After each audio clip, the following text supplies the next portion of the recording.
அன்பு நண்பர்களே, அனைவருக்கும் அன்னை சமையல் உமாவின் அன்பான வணக்கங்கள். இன்னைக்கு அன்னை சமையலில் பார்க்க போகிறது தேங்காய் சட்னி. வாங்க எப்படி செய்கிறதுன்னு பார்க்கலாம். தேவையான அளவு எண்ணெய், 4 பச்சை மிளகாய் சேர்த்துக்கலாம், 10 சின்ன வெங்காயம்,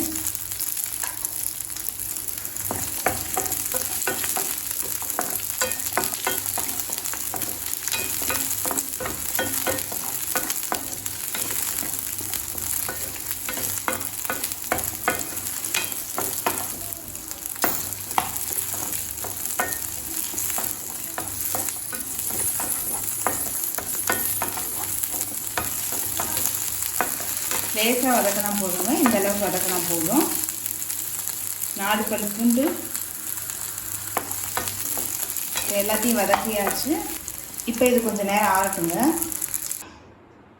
1/2 கப் தேங்காய் துருவல், 1/4 கப் பொட்டுக்கடலை, நம்ம வதக்கி வச்சுருக்க சின்ன வெங்காயம், பச்சை மிளகாய், பூண்டு எல்லாத்தையும் சேர்த்துக்கலாம்.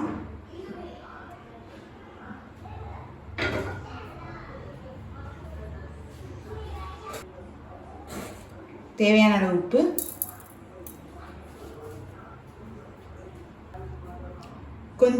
கொஞ்சம் புளி. இது எல்லாத்தையும் மிக்சியில் தேவையான அளவு தண்ணி சேர்த்து அரைச்சிக்கலாம்.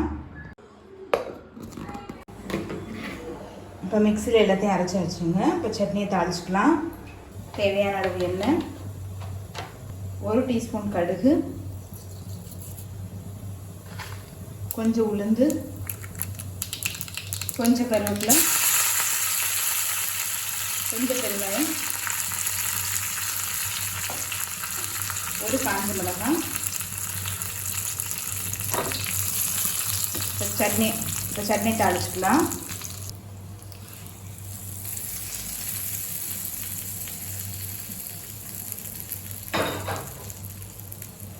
தேங்காய் சட்னி ரெடி ஆகிடுச்சுங்க. சர்வ் பண்ணிடலாம். சுவையான தேங்காய் சட்னி ரெடி ஆகிடுச்சு. ரெசிபியை ட்ரை பண்ணி பாருங்கள். கண்டிப்பாக உங்களுக்கே பிடிக்கும். ரெசிபி பிடிச்சிருந்ததுன்னா வீடியோவை லைக் பண்ணுங்கள், கமெண்ட் பண்ணுங்கள், ஷேர் பண்ணுங்கள். இது வரைக்கும் அன்னை சமையல் சேனலை சப்ஸ்கிரைப் பண்ணாதவங்க மறக்காமல் சப்ஸ்கிரைப் பண்ணுங்கள். தேங்க்யூ.